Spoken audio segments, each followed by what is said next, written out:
తెలుగు శ్రోతలందరికీ నమస్కారం అండి. మన అలనాటి కథలు ఎవర్ గ్రీన్ స్టోరీస్ ఛానల్కి మీ అందరికీ స్వాగతం. ఆరాధన ధారావాహిక వింటున్నామండి. రచన శ్రీమతి ఎస్ సుజాతమ్మ గారు.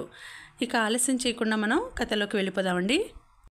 వీడియో చూసిన వెంటనే లైక్ చేసి షేర్ చేసి తప్పకుండా సబ్స్క్రైబ్ చేసుకోండి. మన ఛానల్ని బెల్ ఐకాన్ యాక్టివేట్ చేసుకోండి. పృథ్వీ మనసంతా తేలికైపోయింది. జ్వాల నుండి మెసేజ్ నోటిఫికేషన్లో కనిపించింది. నర్మద ఎన్ని నోములను వచ్చిందో. జ్వాలకు నిద్ర పట్టడం లేదు అని అర్థమైంది. పృథ్వీకి బాధ కలిగింది. కానీ ప్రశాంతంగా ఉన్న మనసును చెడగొట్టుకోవడం ఇష్టం లేక హాయిగా నిద్రపోయాడు. పొద్దున్నే 6 గంటలకి ఫోన్ రింగ్ అవడంతో లేచి కూర్చున్నాడు పృథ్వీ. లేటుగా పడుకోవడమే కాకుండా ప్రశాంతంగా పడుకోవడంతో బాగా నిద్ర పట్టేసింది. నిద్రమత్తులోనే ఎవరో అనుకుని ఫోన్ తీశాడు.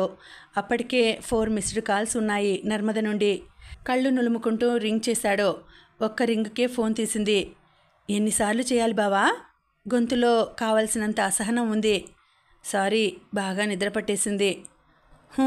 మెసేజ్లు కూడా చూడలేదా? ఇప్పుడే చూస్తున్నాను.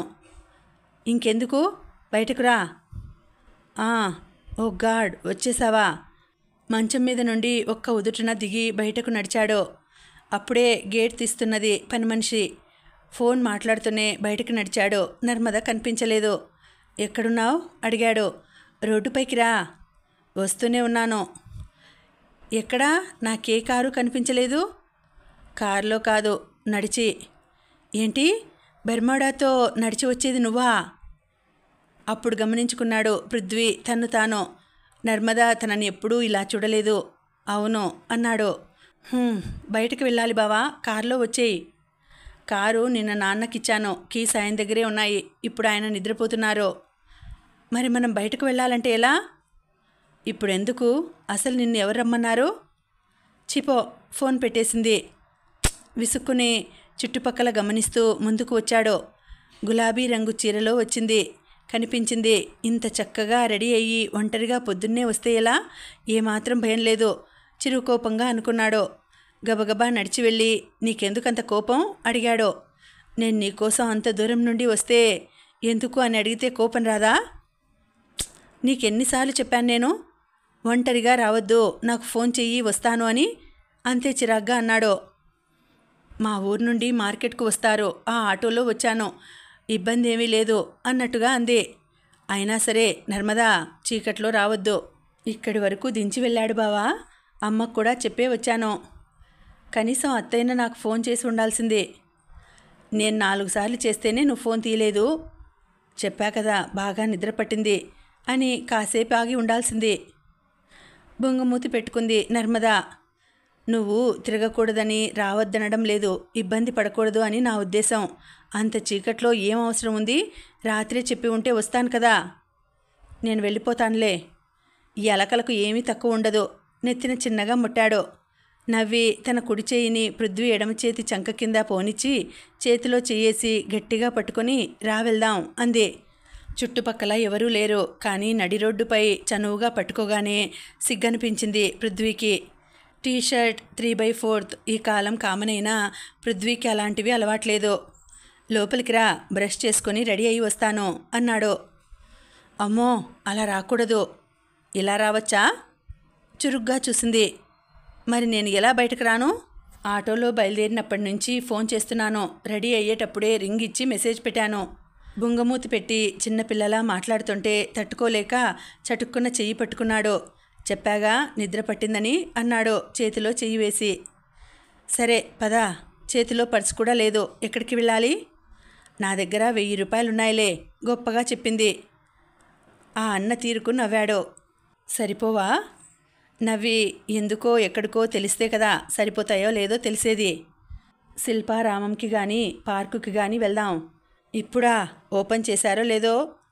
వాకర్స్ కోసం ఓపెన్ చేస్తారు. నన్ను వాకర్ అనుకుంటారు, మరి నిన్ను కళ్ళల్లోకి చూస్తూ అన్నాడు. జంగిల్ బుక్ వెళ్దామా? వద్దులే, బుక్ అయితే కష్టం. అప్పుడే అటుగా వచ్చిన ఆటోని ఆపాడు. కూర్చోగానే పృథ్వీకి దగ్గరగా జరిగి కూర్చుంది. అన్నాడు మెల్లగా వారిస్తున్నట్టు. భార్యాభర్తలు అనుకుంటారులే బావా, మరింత దగ్గరగా జరిగి చేతిని గట్టిగా పట్టుకుంది. తను చేతిని గట్టిగా నొక్కి పట్టుకొని కూర్చున్నాడు పృథ్వీ. నర్మద అన్నట్టు చాలామంది అక్కడ వాకింగ్ చేస్తున్నారు. కొంతమంది వేప పుల్ల నోట్లో వేసుకుని తిరుగుతున్నారు.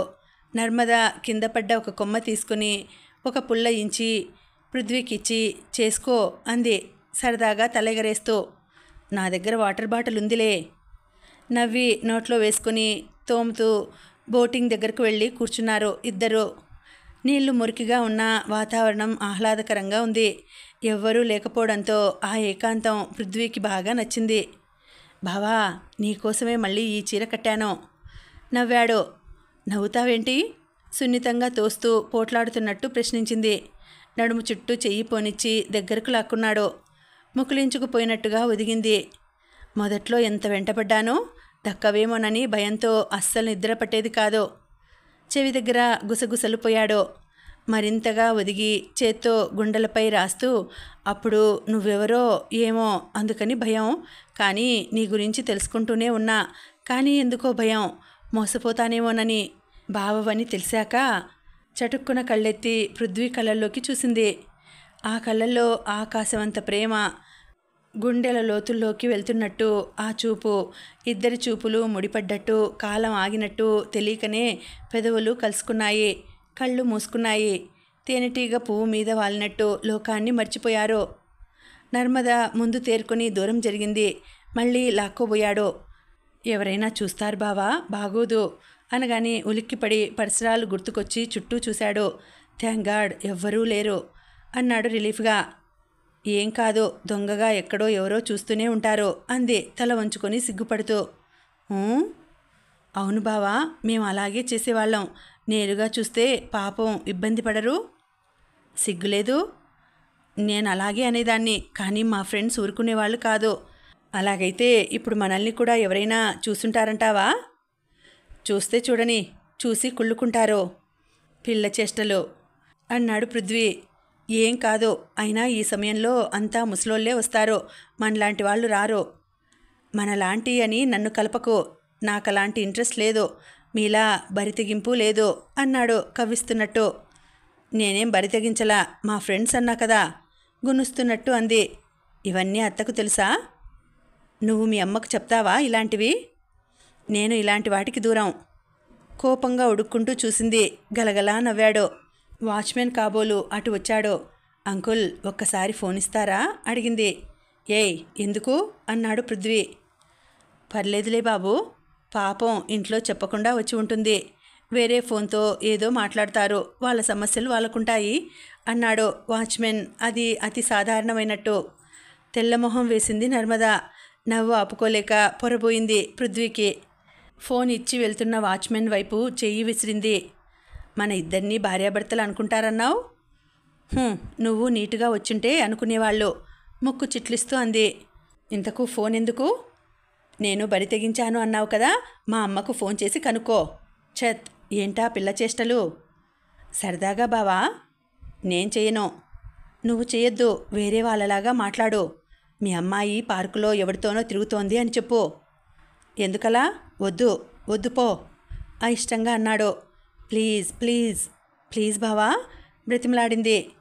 తల్లికి ఫోన్ చేసి ఫోన్కి కర్చీఫ్ అడ్డం పెట్టి పృథ్వీ ముందు పెట్టింది. హలో, మీ అమ్మాయి నర్మద పార్కులో ఎవరితోనో తిరుగుతోంది అని అనగానే దేవిక అటువైపు నుంచి, ఎవర్రా నువ్వు, ఎక్కడున్నావో చెప్పరా, నేను వస్తున్నా. ఏది, నా కూతురు ఎవరితో తిరుగుతోందో వీడియో తీసిపెట్టు, నువ్వు అక్కడే నిలబడు. గయ్యన లేచింది గొంతు. దద్దరిల్లిపోయే గొంతుకు అదిరిపడ్డాడు పృథ్వీ. అత్తకు అంత నోరా, వామ్మో. పృథ్వీ మొహం చూసి పకపకా నవ్వి ఫోన్ కట్ చేసింది. వెంటనే దేవిక నుండి నర్మదకు ఫోన్ వచ్చింది. పృథ్వీకి డౌట్ వచ్చింది. నర్మద నవ్వు దేవిక వినిందేమోనని స్పీకర్ నొక్కమన్నాడు. ఎక్కడున్నావు అడిగింది. ఏంటమ్మా అలా అడుగుతున్నావేంటి అమాయకంగా అంది. ఏం లేదు, వద్దన్నా పొద్దున్నే బయలుదేరావు, రాయల్ నగర్ దగ్గర దిగావుట, అక్కడే మీ అత్త వాళ్ళ ఇల్లు. పృథ్వీ కంటపడతావేమో. పడితే ఏంటి కోపంగా అడిగింది. నువ్వు ఆ జానేమన్ గాడితో తిరుగుతున్నావేమోనని సందేహంగా ఉంది. ఛీ, బావ అంటే ఇష్టమే అన్నా, ఇంకా ఎందుకు నీకు అనుమానం? అనుమానం కాదే పిచ్చిదానా, నువ్వో వెరిమాలోకం అందుకని. అంటే ఫోన్ పెట్టేసింది దేవిక. కన్నార్పకుండా నర్మదనే చూస్తూ కూర్చున్నాడు పృథ్వీ. ఏంటి అలా చూస్తున్నావు? మా అమ్మకు నాపై నమ్మకం ఎక్కువ. తెలుస్తూనే ఉందిలే. నవ్వుతూ ముసిముసిగా నవ్వుతూ అన్నాడు. బావా, ఇంతకుముందు ఇలా లేదు. ఫోన్లో మాట విన్నావు కదా. నేనిప్పుడు నీతో మాట్లాడేది తెలిసి అలా మాట్లాడుతుంది. సరేలే. అంతలో వాచ్మెన్ వచ్చాడు. ఏమ్మా, ఎవరికి ఫోన్ చేశావు? ఆవిడెవరో నా దుంప తెంచుతోంది. ఎవరు నువ్వు? ఎందుకు ఫోన్ చేశావు? నేను పోలీస్ కంప్లైంట్ ఇస్తా అంటోంది. ఇంతకుముందు చాలాసార్లు ఫోన్ ఇచ్చాను. ఇలాంటి సమస్య ఎప్పుడు రాలేదు. నీకేం కాదులే. ఇద్దరూ హామీ ఇచ్చి నవ్వుకున్నారు. సారీ బావా. ఎందుకు? నిన్న నీకు కోపం వచ్చింది కదా. దానికేం జవాబు ఇవ్వలేదు పృథ్వీ. కానీ నువ్వు కోప్పడితే నాకు నచ్చదు. మాట్లాడవేం? నేను సీరియస్గా చెప్తున్నాను. నువ్వు కోప్పడితే నాకు నచ్చదు. ఏడుపు వస్తుంది. నీపై కోప్పడడం నాకు అస్సలు ఇష్టం ఉండదు. మరైతే ఎందుకు కోప్పడ్డావు? జవాబు ఇవ్వలేదు. నువ్వు నాకంటే ముందు ధన్యకు ఫోన్ చేసి ఇంటర్వ్యూస్ గురించి మాట్లాడినప్పుడు కూడా నాకు నచ్చలేదు. ఏంటి, ధన్యతో కూడానా? అవును, అన్నీ నువ్వు నాతోనే చెప్పుకోవాలి డిమాండ్ చేస్తున్నట్లుగా అంది. ఏంటి ఆలోచిస్తున్నావు? ధన్య నీ ఫ్రెండ్ కదా. అంటే జ్వాల? ఏయ్ పిచ్చిమొహం, గట్టిగా అరిచినట్టు అన్నాడు. సరే సరే తగ్గిపోతున్నట్టుగా అంది. నువ్వంటే నాకు చాలా ఇష్టం. పక్కన నడుస్తున్నదల్లా చటుక్కున ముందుకు వచ్చి నిలబడి, నాకు అమెరికాకు వెళ్ళడం అస్సలు ఇష్టం లేదు అంది. అమెరికా అంటే నీకెందుకంత ఇష్టం? నాకు మా ఊరంటేనే ఇష్టం. అది వదలడమే ఇష్టం ఉండదు. ఇక అమెరికా అంటే చదువుకున్నాక ఎక్కడో ఒక చోట ఉద్యోగం చేస్తావు కదా. మన ఇండియాలోనే ఎక్కడో ఒక చోట. ఇది అలాగే. నువ్వు ఉద్యోగానికి వెళ్తున్నావు అంతే, అమెరికాలో స్థిరపడడానికి కాదు. అనుకున్నప్పుడు రాలేను కదా. అలా ఎందుకు అనుకుంటావు? నేను రావటం లేదు ప్రతి సంవత్సరం. నాకు ఇక్కడ ఎవరూ లేకపోయినా వచ్చి ఫ్రెండ్స్తో గడిపి వెళ్ళేవాడిని. ఈసారే నువ్వు బంధించేశావు. సిగ్గుపడింది. ఉద్యోగంలో చక్కగా స్థిరపడితే రాను పోను ఛార్జీల గురించి ఆలోచించాం కదా. నీకు టాలెంట్ ఉంది. మంచి కంపెనీలో సెలెక్ట్ అయ్యావు. అంతేకాకుండా మంచి ప్యాకేజ్ కూడా. ఇప్పుడు నీకు వచ్చిన పోస్టు సాధారణంగా ఎవరికి రాదు. ఆ కంపెనీ సీఈఓ నిన్ను డైరెక్ట్గా సెలెక్ట్ చేసుకున్నాడు. అంటే అది నీకు ఎంత గర్వకారణమో చూడు. మరో ఊరికి వెళ్తున్నావు అంతే. అనుకున్నప్పుడు వీడియో కాల్ చెయ్యి, అందరితో మాట్లాడుతూ ఉండు. అంతేకాని తెలివి తక్కువ దానిలా నాకొద్దు అంటావేంటి? నువ్వు అభివృద్ధి చెంది ఇంకొకరిని అభివృద్ధి చెయ్యి. మూలిగినట్టుగా అంది. తలపై చిన్నగా ముట్టాడు. సరే అని బ్యాగ్లో నుంచి ఒక చిన్న క్యారీ బాక్స్ తీసింది. టిఫిన్ కూడా తెచ్చుకునేసావా ఏమిటి? నవ్వుతూ అడిగాడు. పో అలకగా అంది. ఏమైంది? నువ్వు పొద్దున్న ఫోన్ తీయలేదు. ఒక పని చెయ్యి, ఇంటికి వెళ్ళి ఫోన్ చెయ్యి. ఈసారి తప్పకుండా తీస్తా. హిహిహి వికరింతగా నవ్వి పెద్ద జోకేసావులే అంది. మరి ఏం చేయను పదే పదే అంటుంటే? ఇప్పుడు ఎక్కడికి వెళ్ళాలన్నా నీ డ్రెస్సింగ్ ప్రాబ్లం. డ్రెస్దే ఉందిలే, చెప్పు ఎక్కడికి వెళ్ళాలి? మళ్ళీ నాకు ఫోన్ వస్తే కష్టం. అలకల రాణి. నాకు ఈరోజు చాలా వర్క్ ఉందిలే మూతి తిప్పుతూ అంది. బాక్స్ ఓపెన్ చేసి తీసుకో అంది. మైసూర్ పాక్ అత్త చేసేది. చిన్నప్పుడు ఎప్పుడు తన బర్త్డే వచ్చినా కొబ్బరి వేసిన మైసూర్ పాక్ చేసేది. ఇష్టంగా ఒకటి తీసుకుని నోట్లో పెట్టుకున్నాడు. ఈరోజు నా పుట్టినరోజు అంది. ఓ గాడ్, పుట్టినరోజు శుభాకాంక్షలు. చేతులు పట్టుకొని ఇష్టంగా ఊపుతూ అన్నాడు. సిగ్గుగా నవ్వింది. అందుక అంత రాత్రి రమ్మంది. ధన్య చెప్పింది. బాగా జరుపుకునే బర్త్డే ఇదేనట. వచ్చే సంవత్సరం పెళ్ళైపోతుందిగా, అప్పుడు పెద్ద సరదా ఉండదట. నీ మొహంలే. ఇప్పుడు కలుసుకునే దానిలో ఉన్న ఆనందం అప్పుడు కలిసి ఉంటాం కనుక ఉండదట అంది. నెక్స్ట్ ఇయర్ సంగతి తర్వాత. ముందు ఇప్పుడేం చేయాలో ఆలోచించాలి. ఇప్పటికిప్పుడు నాకేం గిఫ్ట్ ఇస్తావు? అదే ఏమివ్వను అన్నాడు ఒట్టి చేతులు తిప్పుతూ. నా జానేమన్ డ్రెస్ ఎందుకు ఇవ్వలేదు? కారు ఉండుంటే ఇప్పుడే ఇచ్చేవాణ్ణి. ఆ రోజు అడిగావు, మళ్ళీ నువ్వే లోపలికి వెళ్ళిపోయావు. ఆ సంగతి పక్కన పెట్టి ఇప్పుడు ఏం చేయాలో ఆలోచించాలి. నేనా? నువ్వే. నా బర్త్డేకి. నువ్వు ఎలా చెప్తే అలా. అయితే ఈ రోజంతా నువ్వు నాతోనే ఉండాలి. సరే, నువ్వు అలగకూడదు. ఆ? క్వశ్చన్ మార్క్ మొహం చూసి పక్కున నవ్వాడు. పో, ఇదే వద్దన్నది. నువ్వు ఇంటికి వెళ్ళు, నేను వచ్చేస్తాను. గుడికి వెళదాం. నేను రెడీ అవ్వాలి కదా. ఓ పని చెయ్యి, నువ్వు గుడిలో ఉండు, నేను రెడీ అయ్యి వస్తాను. అయిష్టంగా మూతి పెట్టింది. పోనీ నువ్వు చెప్పు, నేను అలా చేస్తాను. పొద్దున్న ఫోన్ తీయకపోవడం వల్ల ఈ తిప్పలని. అదేదో టైం మిషన్ త్వరగా కనుక్కుంటే బాగుండు. మనం చేసే ప్రతి తప్పు సరిదిద్దుకోవచ్చు సీరియస్గా అన్నాడు. వెక్కిరించింది. అమెరికా వెళ్లే రోజు రానే వచ్చింది. ధన్యతో ధర్మారావు కూడా వచ్చాడు. ప్రణవ్ చెల్లెలికి చెప్పాల్సిన జాగ్రత్తలన్నీ చెప్పాడు. వాసు ధైర్యంగా ఆనందంగా ఉన్నాడు. దేవిక పైకి బింకంగా ఉంది. ప్రణవ్ ఉద్యోగంలో చేరే వరకు తల్లి వెనకే తిరిగాడు. ఇప్పుడు సెలవులు ఇచ్చినా టూర్ అంటున్నాడు. రెగ్యులర్గా చేసే ఫోన్లు అప్పుడప్పుడు అయ్యాయి. దేవికకు అదే దిగులు. నర్మద కూడా అలాగే అయిపోతుందేమో, మళ్ళీ తను ఒంటరి అయిపోతుందేమో. వాసుకి భార్య మనసు అర్థమైంది. ఓదార్పుగా భుజం తట్టాడు. నర్మద పృథ్వీల సరదాలు చూసింది. ఇక అదేం దిగుల్లేదు, నిమ్మలంగా ఉంది. పృథ్వీ అప్పుడప్పుడు మాత్రమే వచ్చి కలుస్తున్నవాడు. 2 రోజుల నుంచి అన్నీ దగ్గరుండి చూసుకుంటున్నాడు. ధర్మారావు మాత్రం నర్మద చుట్టూ తిరిగాడు. ఒంటరిగా దొరకగానే, ఏమ్మా ఎన్ని రోజులుంటావు అని అడిగాడు. తెలియదు మామయ్య. అక్కడే ఉండిపోతావా? నాకైతే ఇష్టం లేదు. పృథ్వీ బాబు ఎప్పుడు వస్తారు? ఏమో చెప్పడం లేదు. అలాగా, అప్పుడప్పుడు ఫోన్ చేస్తూ ఉండు. తప్పకుండానండి. ధన్యకి అమెరికాకు వచ్చే అవకాశం వస్తుందా? ప్రయత్నిస్తే వస్తుందేమో, బావకు చెప్తాను.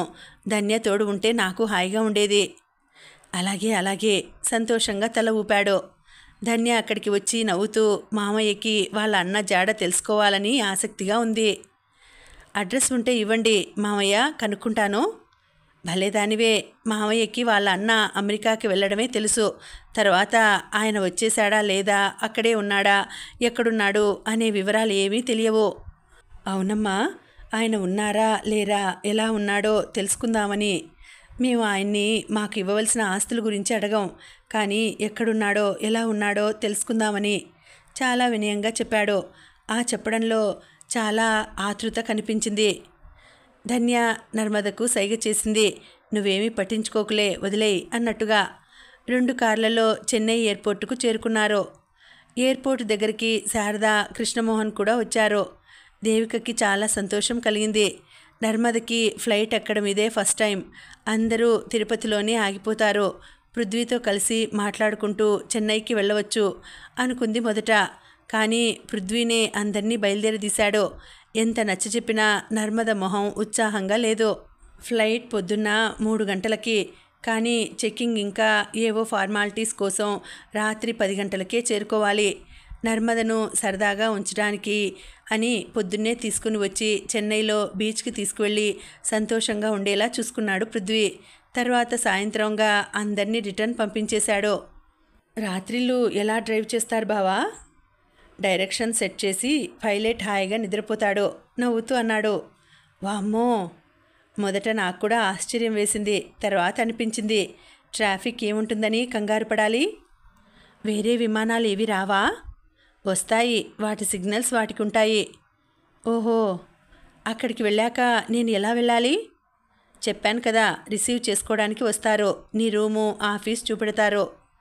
నన్ను ఎలా గుర్తుపడతారు? ఐయామ్ నర్మదా అని బోర్డు పట్టుకోవాలి. వాళ్ళెవరో నాకు తెలియాలి కదా. నీకేం దిగులు వద్దు. వాళ్ళకి నీ ఐడి ఫోటో పంపాను. వాళ్ళ ఐడి ఫోటో నీకు ఆల్రెడీ పెట్టాను. నువ్వే తర్వాత చూసుకుంటాను అని అన్నావు. రూమ్లో నేను ఒకటే ఉండాలా? భయమా? అక్కడ అందరూ ఇలాగే గడుపుతారు. కావాలంటే షేర్ చేసుకోవచ్చు. Safest place. కొద్దిసేపటి మౌనం తర్వాత, మొదట నేను కూడా ఇలాగే ఒంటరిగానే బయలుదేరాను. నువ్వు మగాడివి. ఆడ మగ ఏమిటి? అక్కడ బలప్రయోగాలేం జరగవు. ఇక్కడ ఎంతో, అక్కడ అంతే. ఒంటరిగా ఎక్కడంటే అక్కడికి వెళ్ళకూడదు. మనం ఉండాల్సిన జాగ్రత్తలో మనం ఉండాలి, అంతే. నీకసలు నా గురించి జాగ్రత్తే లేదు. నీ గురించి నువ్వే తెలుసుకోవాలి. నువ్వేమైనా చిన్నపిల్లవా? తెలియని ఊరు కదా బావా. చదువుకున్న దానివి, తెలివైన దానివి. భాష రాని వాళ్ళే దేశం దాటుతున్నారు. నాకేం భయం లేదు. నిన్ను వదిలి వెళ్ళడం నాకిష్టం లేదు బావా. నాకు మాత్రం ఇష్టమేమిటి నిన్ను వదిలేయడం? ఎక్కువగా ఆలోచించకు. మనం ఉన్న చోటే ఉండకూడదు. అభివృద్ధి చెందాలంటే ముందుకు వెళ్ళాలి. తెలివితేటలు అందరికీ ఉండవు. సరే, నీకన్నా ఇంతమంది తోడు ఉన్నారు. అప్పట్లో నాకైతే ఎవరూ లేరు. పృథ్వీ అలా అనగానే నవ్వింది. నవ్వకు. ఇది ధైర్యం అధైర్యం గురించిన ప్రశ్న కాదు. నా కోసం అంటూ ఎవరూ లేరు. కానీ ప్రణవ్ మాత్రం నా ఫ్యామిలీ మెంబర్ లాగా ఉన్నాడు. ఆ బయలుదేరిన రోజు నాకిప్పటికీ గుర్తు. నా ఉన్నతి గురించి కానీ నా గురించి కానీ ఆలోచించే వాళ్ళు ఎవరూ లేకపోయినా ముందు రోజు వరకు అదో కొత్త ఉత్సాహంతో చాలా సంతోషంగా ఉన్నాను. నా ఫ్రెండ్స్ మాత్రమే నా ఆపర్చునిటీకి సంతోషించారు. మా అమ్మ నాన్న నా గురించి పట్టించుకునే వాళ్ళే కాదు. అందుచేతనేనేమో నాకెప్పుడూ అత్త గుర్తుకొచ్చేది. నేను ఇలా అమెరికాకి వెళ్తున్నాను అంటే ఎంతో సంతోషించేది అనుకుని అత్త రాసిన ఉత్తరాలు చదువుకుంటూ ఒంటరిగా గడిపాను. దాంతో లేట్ అయిపోయింది. ప్రణవ్ తొందర పెట్టాడు. ఆలస్యం అవుతోందంటూ మధ్యలో ట్రాఫిక్ జామ్ అయితే మరింత కష్టం. చెకింగ్ టైంకి ముందుగానే ఉండాలని ఫస్ట్ జర్నీ బయలుదేరుతుంటే మా అమ్మ హాస్పిటల్కి వెళ్ళాలి అని తీసుకువెళ్ళమంది. దేవుడే నాకు అవకాశం కల్పించాడేమో.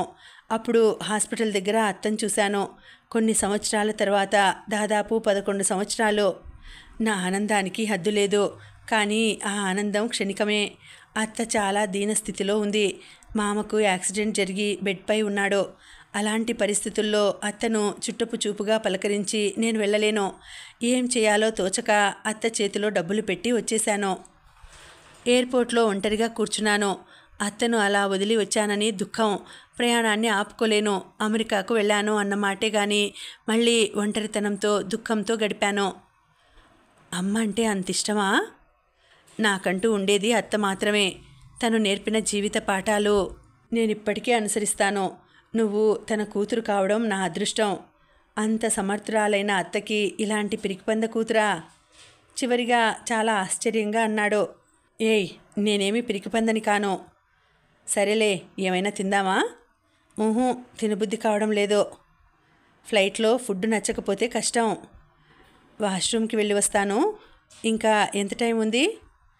చెక్కింగ్ అయిపోయింది కదా. ఇక్కడే లాంచ్ తీసుకున్నా 1 గంట ముందు ఉంటే చాలు. వాష్రూమ్ నుండి కంగారుగా వచ్చింది. రాగానే దాన్ని రమ్మన్నావా అని అడిగింది కోపంగా. దాన్నా? అర్థం కాక అడిగాడు. అది కనిపించింది, ఉక్రోషంగా చెప్పింది. పృథ్వీ బ్రుకుటి ముడిపడింది. సీరియస్గా చూశాడు. మొహం తిప్పుకుంది. నర్మద చెయ్యి అందుకుని, నువ్వంటే నాకిష్టం, నాపై నమ్మకం లేదా అన్నాడు. ఉందన్నట్టు తల ఊపింది. మరేంటి అన్నాడు దిగులుగా మొహం పెట్టి. ఆ మొహం చూడగానే తెలియకనే ముందుకొచ్చి ఛాతీపై తలవాల్చింది. బహిరంగంగా వద్దని జరపబోయి ఆగిపోయాడు. టైం దగ్గర పడే కొద్దీ పృథ్వీకి కూడా దిగులుగా అనిపించింది. ఫ్లైట్ బయలుదేరాక స్టార్ట్ అవుదామని కారులో కూర్చుని ల్యాప్టాప్లో వర్క్ చేసుకుంటూ కూర్చున్నాడు పృథ్వీ. నర్మదే కళ్ళల్లో మెదులుతోంది. తను ధైర్యంగానే ఉంటుంది. అంతేగాక వర్క్లో పడితే అన్నీ మర్చిపోతుంది.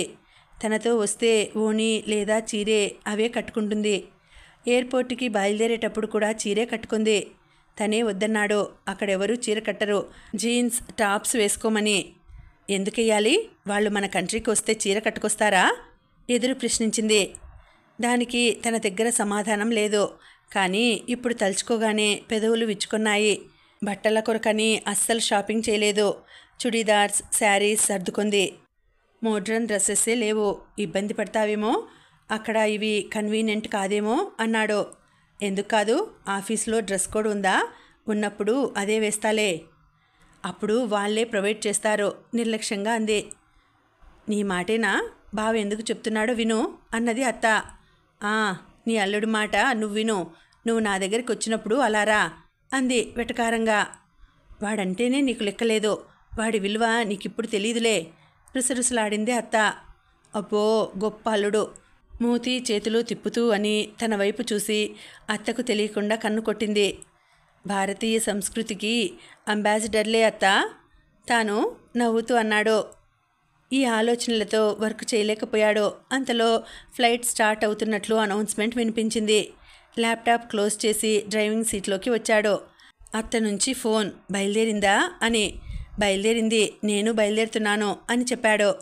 రాత్రంతా నిద్ర లేకుండా బయలుదేరకు అంది. పర్లేదు, జాగ్రత్తగానే ఉంటాను.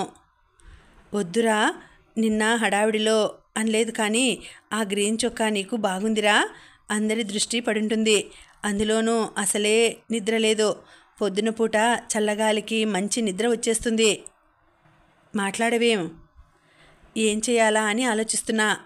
ఆలోచించకు, డ్రైవర్ దొరికితే బయలుదేరు, లేదా కనీసం ఓ 2 గంటలు నిద్రపోయి తర్వాత బయలుదేరు. అలాగే అని ఫోన్ పెట్టేశాడు. ప్రణవ్ ఉంటానంటే తనే వెళ్ళిపోమ్మన్నాడు నర్మదతో గడపాలని. అత్తతో మాట్లాడాక మళ్ళీ పాత రోజులు గుర్తుకు వచ్చాయి. ఎప్పుడూ తనకు తానే డ్రెస్సులు సెలెక్ట్ చేసుకుంటాడు. అందుకే పెద్దగా డ్రెస్సులు ఎప్పుడూ కొనుక్కోడు, అవసరమైతే తప్ప.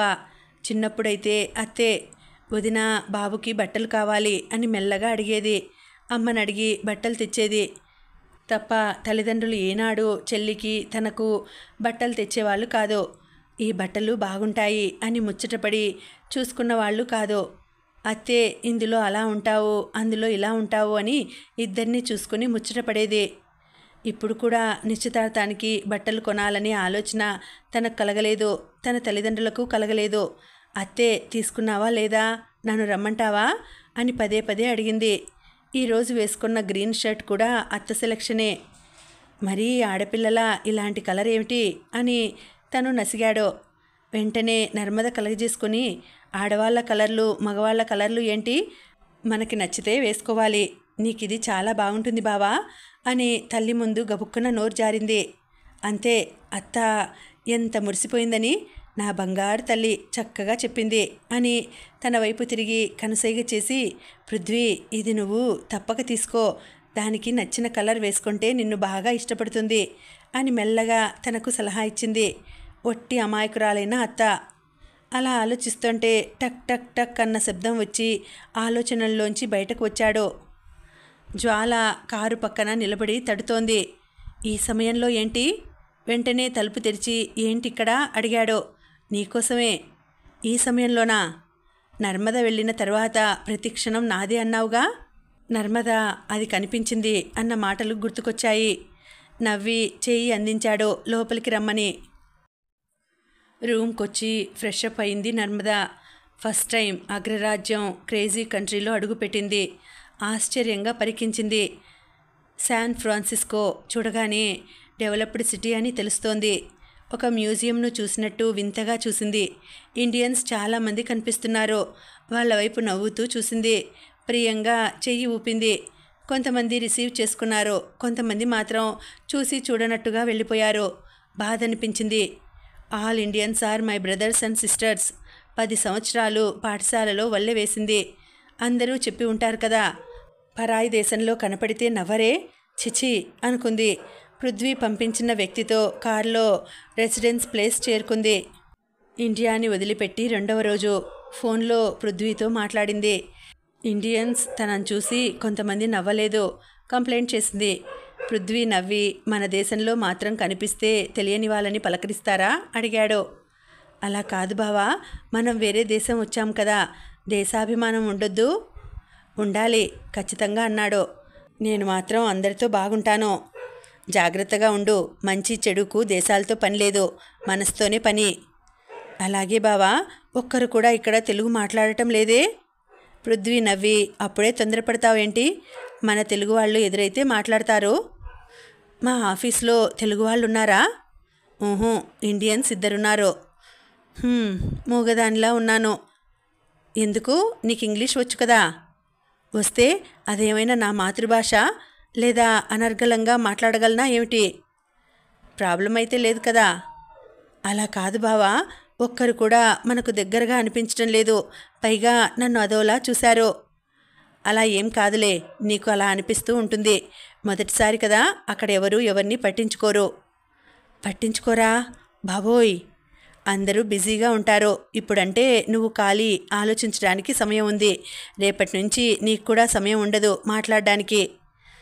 అలాగా నీరసంగా అంది. Ma'am, we reached, here is the keys. ఫ్రీగా నోరు తెరిచి ఓకే అని కూడా చెప్పలేకపోయింది. మాటలు రాని మూగముద్దులా తల ఊపి అందుకుంది.